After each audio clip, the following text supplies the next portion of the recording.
देखिए, आप जिक्र कर रहे थे इस देश में तो आजादी के बाद और उसके बाद पहले 10 बरस में एग्रीकल्चर का सबसे ज्यादा महत्व, सब्सिडी जो है जीडीपी का 60% हो गई है, एग्रीकल्चर 19% हो गया है। 2 रुपये तनख्वाह एग्जैक्टली देश में प्रोडक्शन किस रूप में करेंगे, सवाल आएंगे। जो अंक निकल कर आए हैं उसमें 14 अंक हैं कुल मिला के बेरोजगारी को लेकर कांग्रेस की तरफ से। बीजेपी पर ये सवाल हम कर लेते हैं, उसके बाद हम दोनों टीमों का दिखाएंगे। आपकी तरफ से चौरसिया जी राय। देखिए, हमने एक करके दिखाया, जब अटल जी की सरकार बनी थी तो हमने कहा था कि 1 करोड़ से ज्यादा युवाओं को रोजगार देंगे। हमने 1.21 पर यह रोजगार देकर के दिखाया। कांग्रेस ने कहा था 1 करोड़ देंगे, इन्होंने 22 लाख दिया 1 साल में। आज का पूरा युवा रोजगार चाहता है। जब इंडस्ट्रियल ग्रोथ माइनस में रहेगा तो आप रोजगार कहां से सृजन करेंगे? इसीलिए युवाओं को आज विश्वास हो गया है कि जिस तरह से आपको मालूम होना चाहिए पूरे देश में एक्सपोर्ट का 17% सिर्फ गुजरात एक्सपोर्ट का करता है, पूरे देश का जो है, तो उससे रोजगार सृजन होता है।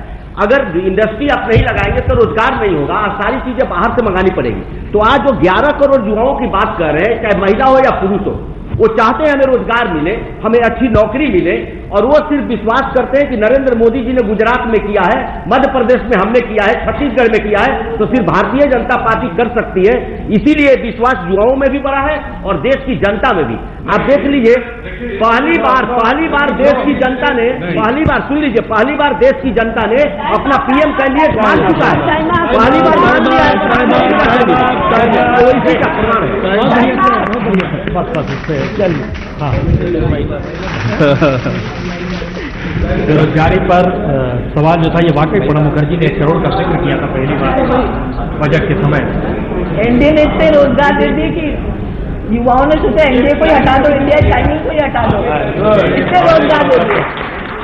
और सब मिला देते हैं, चूंकि हम लोग एक बीच में पहुंचे हैं, 5 सवाल हमारे पूरे हुए हैं, 17, और इन सबको अगर मिला दिया जाए, जो खासतौर से महंगाई, भ्रष्टाचार, सांप्रदायिकता, मुस्लिम वोट और बेरोजगारी, 21 अंक है बीजेपी टीम के और 75 अंक है कांग्रेस के। हम ब्रेक ले उससे पहले एक कमेंट, नल्ली जी, एक कमेंट आपसे चाहेंगे। जो इशू इस देश के सामने है, क्या वो इशू वोट में तब्दील होते हैं? आपको ऐसा लगता है, माने वोटर के दिमाग में वो मुद्दा रहता है या पार्टी रहती है?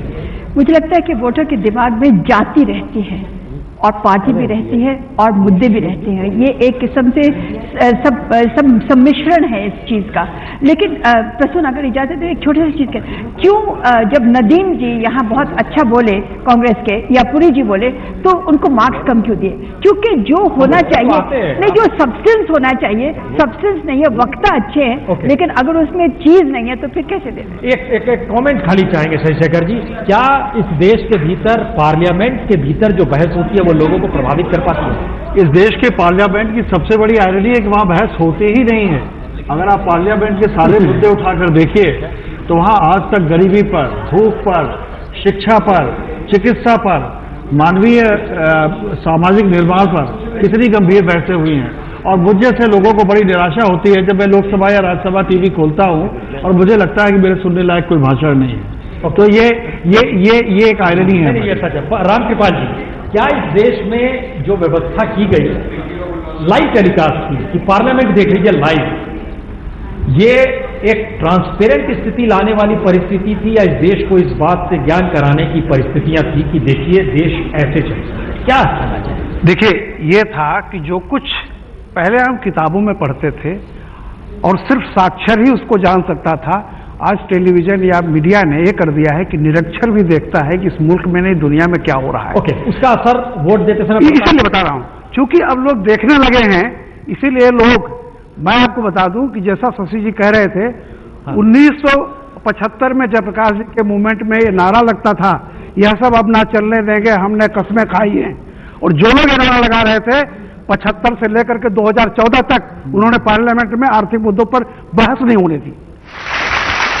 स्थिति इस देश की क्या है 2014 में, जनादेश के जरिए मान लिया जाए, या इतना जबरदस्त लोकतंत्र है हिंदुस्तान का कि यहां पर 10 से 15% के वोट में भी सरकार बन जाती है क्या? और इसी की खूबसूरती माना जाए लोकतंत्र का। हम इस पे भी सवाल उठाएंगे और ये बता दें, ब्रेक के बाद लौटेंगे तब जो हमारे साथ जनता बैठी हुई है उनका भी इंटरेक्शन होगा, लेकिन 5 मुद्दे अभी बचे हुए हैं ब्रेक के बाद।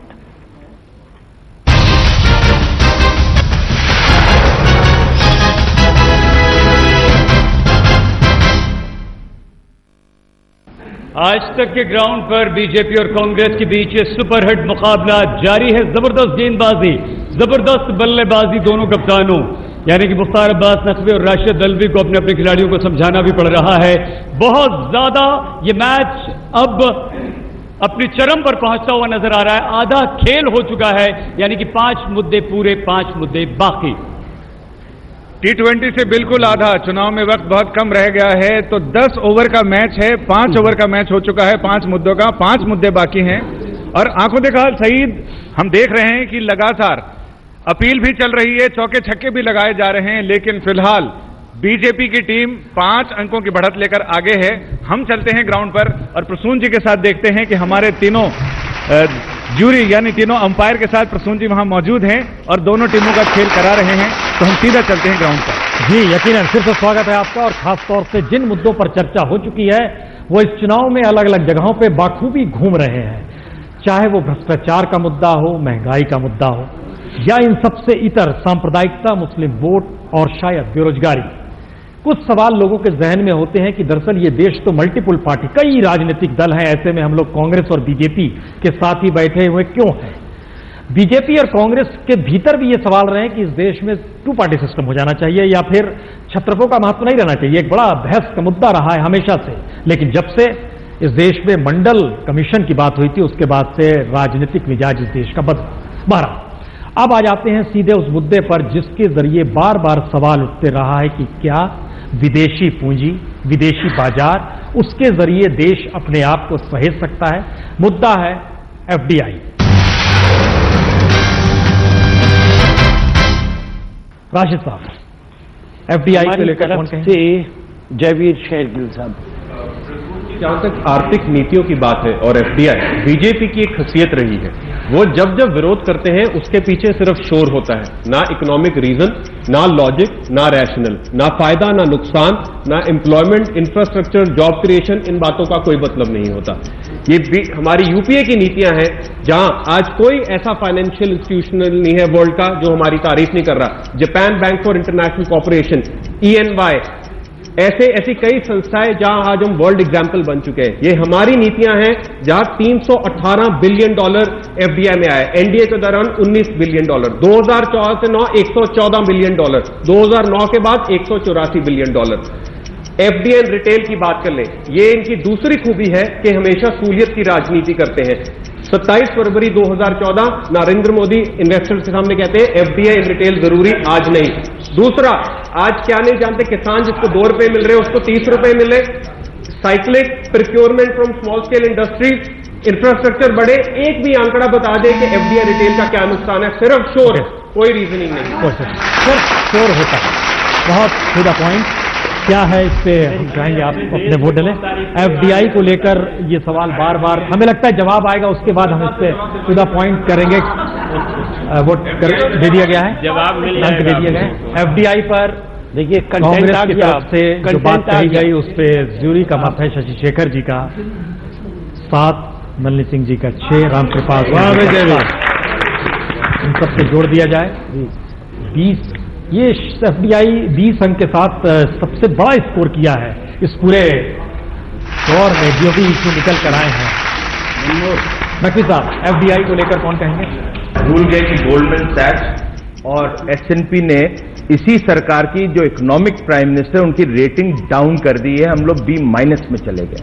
जहां तक कि मल्टी ब्रांड रिटेलिंग की बात है उसमें एफडीआई की है, तो इनको एक चीज समझाना चाहता हूं कि हम लोग एफडीआई के खिलाफ नहीं है। 75% जो हम लोगों का रिटेल सेक्टर है, 40 करोड़ लोग उसमें एम्प्लॉयड हैं, वो अनऑर्गेनाइज्ड है। जिस तरह से हमने टेलीकॉम सेक्टर और मोबाइल सेक्टर को धीमे धीमे खोलते हुए आज विश्व में हम सबसे बड़े बन चुके हैं टेलीकॉम सेक्टर में, उसी प्रकार से हम अपने अनऑर्गेनाइज सेक्टर को ऑर्गेनाइज की तरफ लेते जाएंगे। आप उसको खोल सकते हैं, आज जल्दी है, इसलिए उन लोग करना चाहते हैं कि हम लोग कुछ इकोनॉमिक जो इनके पैरालिसिस है, पॉलिसी पैरालिसिस, इसलिए उन्होंने करा। उसके बाद कोई एफडीआई नहीं आया। एफडीआई इन रिटेल के 2 अंग होते हैं। एक अंग होता है इंफ्रास्ट्रक्चर। हम लोग ऑलरेडी इंडिया में इंफ्रास्ट्रक्चर एफडीआई के लिए ओपन है।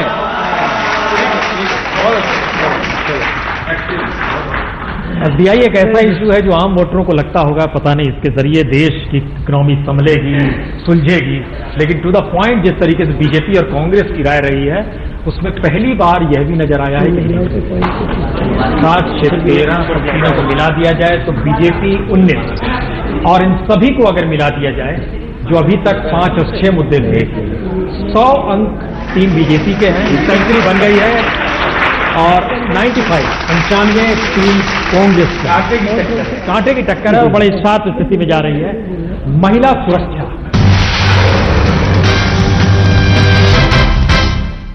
बहुत ही दुर्भाग्यपूर्ण है महिलाओं की आज हालत देखें। निर्भया का कांड अपने आप में देश में एक बड़ी जन चेतना लेके आया। इतना दुर्भाग्यपूर्ण है कि बजट में रखा गया 1000 करोड़ रुपया और 1 रुपया भी उसमें खर्चा नहीं गया। ये देश आज पुनः दोबारा बजट में 1000 करोड़ रखा गया और ये प्रश्न है कि कहीं भी जिस भी तरह से महिलाओं की सुरक्षा देनी चाहिए थी उसमें पूरी तरह से कांग्रेस विफल हुई। कांग्रेस की पूरी सरकार ने एक भी जो वायदे किए थे, जो नई पॉलिसी आई थी उसके तहत उसमें एक भी काम नहीं, ना पुलिस चौकी, ना डेडिकेटेड महिला पुलिसकर्मी, कोई काम ये महिलाओं की सुरक्षा के लिए ये सरकार नहीं। Delhi rape capital of India बनी और उसको फॉलो करते हैं मुंबई। उसके साथ ही साथ 10 टॉप राज्य जो है जिनमें सबसे ज्यादा महिलाओं की सुरक्षा का प्रश्न है उसमें एक भी भारतीय जनता पार्टी का नहीं है। महिला सुरक्षा के मद्देनजर ये सवाल बार बार उठा है कि महानगर और शहर इससे कहीं ज्यादा प्रभावित है क्या? महिला सुरक्षा को लेकर बीजेपी की तरफ से जो बात कही गई उस पर जूरी की राय जो है अंकों के साथ 5, 6 शशिशेखर जी 5, मल्ली सिंह जी 6, रामकृपाल जी 5, 16 कांग्रेस की तरफ से राशि साहब। प्रियंका तो पहले तो हमने विमेन एट वर्क प्लेस का सेक्सुअल हैरेसमेंट बिल पास किया, हमने क्रिमिनल लॉ में अमेंडमेंट्स किए और first time in the history of this country हमने महिलाओं से लोगों से पूछताछ करके राय मशवरा कर हमने वो एक्ट में अमेंडमेंट्स लाए। अगर हम आंगनवाड़ियों की बात करें तो आज 10 करोड़ बच्चे उन आंगनवाड़ियों का फायदा ले रहे हैं। माइक्रो फाइनेंस की बात करें जहां पे सेल्फ हेल्प ग्रुप्स बनाए गए हैं उसमें भी हमारी पार्टी बहुत आगे बढ़ी है। अगर हम विमेन एम्पावरमेंट की बात करते हैं जहां पे आपके जो प्रधानमंत्री कैंडिडेट हैं, तो अगर हम महिलाओं की सुरक्षा की बात करते हैं, हम महिलाओं की सुरक्षा की बात करते हैं तो उनके राज्य में जिस तरीके का गैर कानूनी जासूसी हुई थी वो से पूरा देश वाकिफ है। और दूसरा मैं कहना चाहूंगी, आप दिल्ली को रेप कैपिटल बताते हैं और शायद मध्य प्रदेश के आसपास शायद नहीं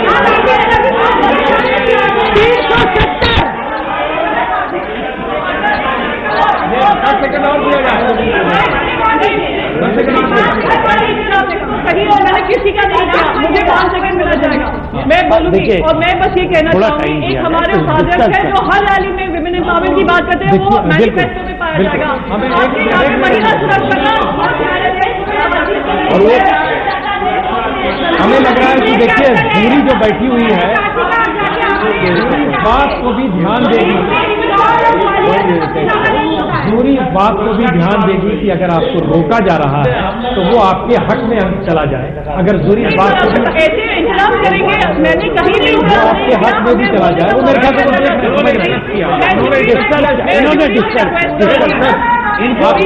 हमने आपकी बात कही थी उनसे कि अगर जब रोका जाएगा वो उनके किया जाए। कुल मिला दिया जाए अगर दोनों टीमों का अंक अभी तक की जो स्थिति है 116 और 111, बहुत मार्जिन नहीं है मेरे ख्याल से, क्योंकि एक सवाल में चीजें उलट पलट सकती हैं जो स्थिति बन के निकल आ रही है। एक सवाल ऐसा जो कहीं ना कहीं किसी न किसी रूप में इस देश में जो सत्ता होती है, जो प्रधानमंत्री होता है और कहीं ना कहीं उसकी ताकत, उसकी नैतिक साहस की बात होती है, ये सवाल टेररिज्म का है।